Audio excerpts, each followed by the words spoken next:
Assalamualaikum warahmatullahi wabarakatuh. Perkenalkan, saya Zara Fikriana dengan NIM 2202010015 dari Fakultas Ilmu Kelautan dan Perikanan, Program Studi Ilmu Kelautan. Di sini saya akan menyelesaikan tugas dari Bapak Zanzibar, yaitu strategi dan metode perlindungan pantai dengan menggunakan konsep pendekatan hybrid dan engineering. Nah, di sini ada latar belakang. Pantai di Indonesia mengalami abrasi yang serius karena berbagai faktor seperti kenaikan muka air laut, aktivitas manusia, dan berkurangnya vegetasi pantai. Abrasi yang mengancam permukiman infrastruktur serta mengganggu ekosistem pesisir. Nah, maka dari itu pentingnya kita melakukan perlindungan atau strategi perlindungan pantai yang efektif, efisien, dan berkelanjutan. Nah, kemudian tujuan perlindungan pantai itu yaitu perlindungan pantai bertujuan untuk mencegah abrasi, menjaga infrastruktur, melestarikan ekosistem pesisir, dan mendukung keberlanjutan sosial ekonomi masyarakat. Ini merupakan langkah penting untuk memastikan ketahanan dari wilayah pesisir secara menyeluruh.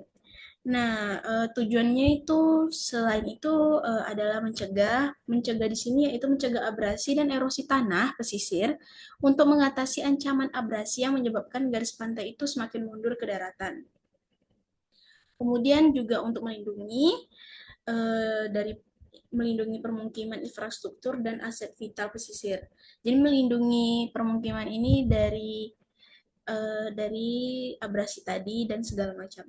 Nah, juga untuk memelihara serta memulihkan ekosistem pesisir seperti mangrove dan lamun. Seperti yang kita ketahui, mangrove dan lamun sangat rentan terhadap abrasi dan sebagainya. Nah, kemudian ada pendekatan engineering. Pendekatan engineering atau pendekatan rekayasa teknik merupakan metode perlindungan pantai dengan membangun struktur buatan. Tujuannya adalah mengontrol langsung energi gelombang laut agar tidak merusak garis pantai. Struktur ini biasanya menggunakan beton, batu, atau logam. Nah, jenis-jenis struktur engineering itu ada breakwater.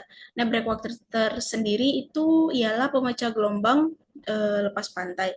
Kemudian ada seawall. Seawall ini dinding pelindung di sepanjang pantai.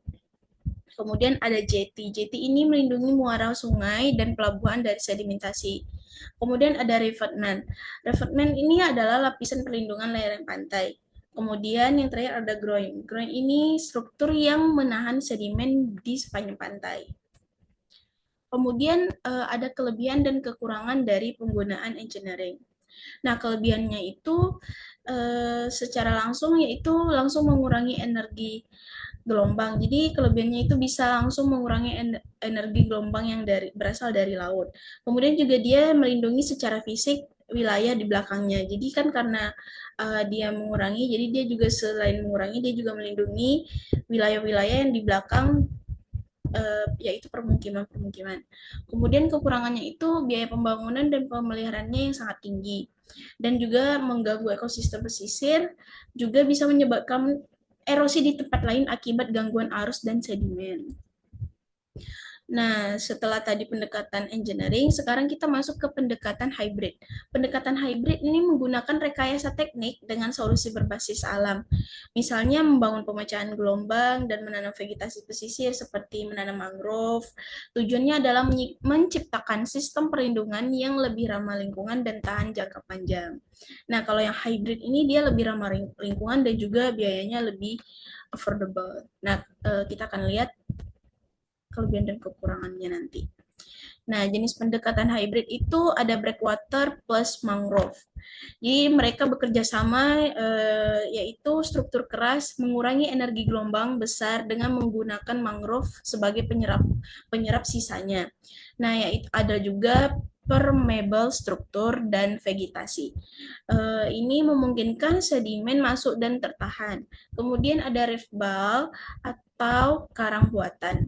Nah, karang buatan ini bisa memperlambat arus dan juga mendukung habitat laut.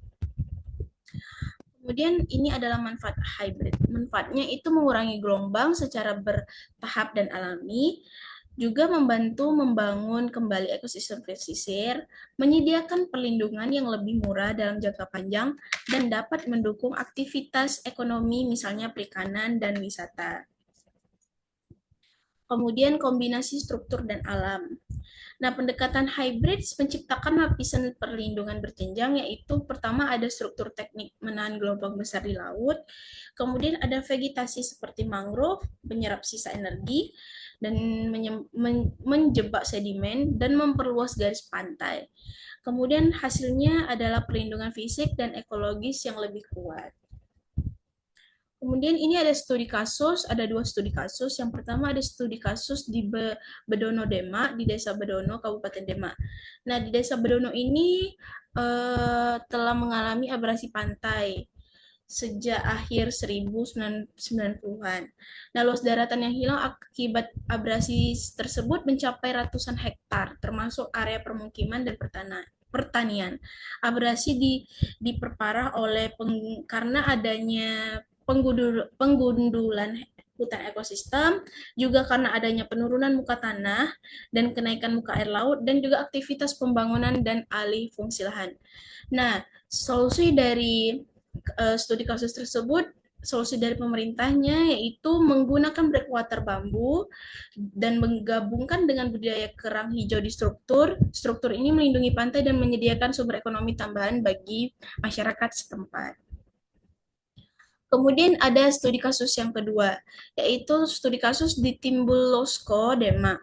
Nah, ini mengalami abrasi dan banjir rob yang sangat parah. Kondisi yang dihadapi itu seperti lahan pertanian dan permukiman tenggelam, permukaan tanah menurun drastis, air laut masuk ke permukiman secara permanen, aktivitas ekonomi warga terganggu parah.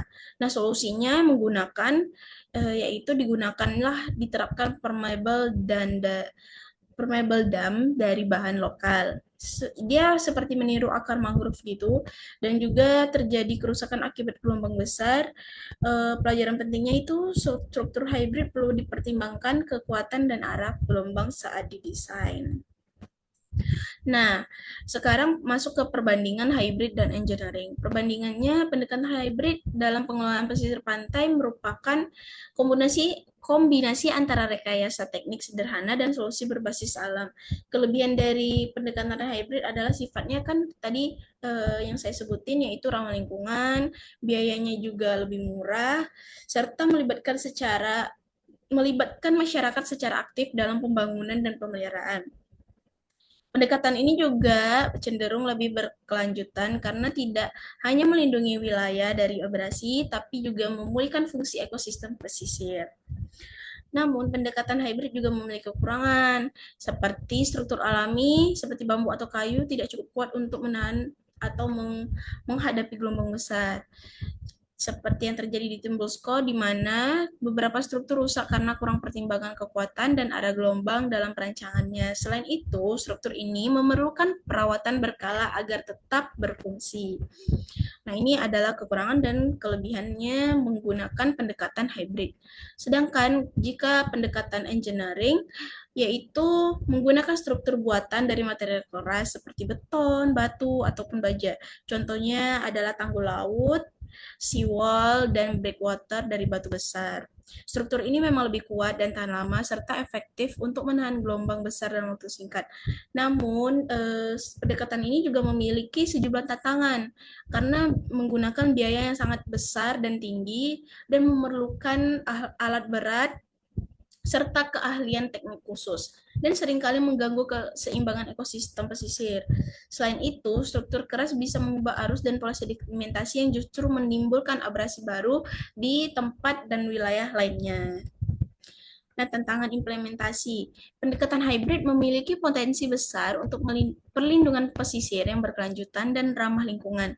Perlu implementasi dan dukungan. Seperti desainnya harus sesuai dengan karakteristik pantai. Kemudian perlu partisipasi dan edukasi masyarakat agar masyarakat ini mengerti tentang pentingnya implementasi penggunaan hybrid tersebut. Dan juga ketersediaan bahan lokal. Nah, jika tidak ada bahan lokal ya percuma saja, tidak bisa terjadinya pendekatan hybrid. Kemudian harus ada pemantauan dan pemeliharaan jangka panjang karena pendekatan hybrid kan tidak seperti yang engineering menggunakan batu baja. Nah, kalau yang hybrid kan menggunakan bahan alami. Jadi perlunya ada pemantauan dan pemeliharaan agar tidak mudah rusak. Nah, rekomendasi strategi yaitu gunakan pendekatan hybrid di wilayah rawan abrasi, libatkan masyarakat dan gunakan kearifan lokal, bangun struktur dengan bahan lokal dan adaptif terhadap perubahan iklim, lakukan pemantauan berkala dan revisi desain bila perlu. Nah, kesimpulannya yaitu pendekatan hybrid merupakan solusi yang seimbang antara efektivitas teknik dan berkelanjutan ekologi. Kemudian cocok juga untuk wilayah pesisir Indonesia yang kompleks dan berpendudukan padat. Implementasinya harus disesuaikan dengan kondisi lokal. Nah, berikut referensi yang diambil. Sekian, terima kasih dari penjelasan saya. Mohon maaf bila ada kesalahan kata atau kurang pemahaman. Wabillahi taufik wal hidayah. Wassalamualaikum warahmatullahi wabarakatuh. Terima kasih.